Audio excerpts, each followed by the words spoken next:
భారతదేశంలో ఆహారానికి సంబంధించి రకరకాలు ఉంటుంది. పల్లెల్లో తినే ఆహారం వేరు, పట్టణాల్లో తినే ఆహారం వేరు. మన దగ్గర బియ్యం దొరక్క తింటున్నామా? ఇప్పుడు ఫ్లోరిఫైడ్ రైస్ అంటున్నారు. అంటే ఏంటి? బియ్యంలో పోషకాహారాన్ని కలిపి మరీ ఇస్తున్నారు.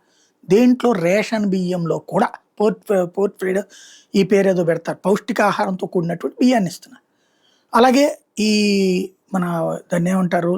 హాస్టల్స్‌లో వీటిట్లో కూడా అదే పెడుతున్నారు. మనకు రాష్ట్రంలో అయితే సన్న బియ్యంతో భోజనాలు కూడా లోకేష్ వచ్చిన తర్వాతన ఏర్పాటు చేసుకొచ్చారు. అంటే ఇక్కడ పోషకాహారంతో కూడింది మనం లేని వాటిని సప్లిమెంట్స్ ఇస్తున్నాం.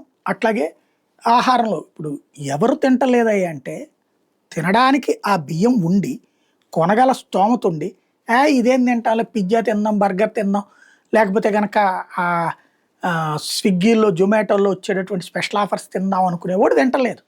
వాడికి ఆహారం విలువ తెలుసు, ఆహారంలో ఉన్న పోషకాల విలువ తెలుసు, అన్నీ తెలుసు. కానీ ఓ బద్ధకమో లేకపోతే ఒక దాని మీద ఉండే ప్రేమతోనో అవి తింటా ఉంటారు. అంతే తప్పించి ఇక్కడ తిండి లేక కాదు. ఇక్కడ ఆల్రెడీ పేదలకిచ్చే బియ్యంలోనే పోషకాలు కల్పిస్తున్నటువంటి దేశం ఇది.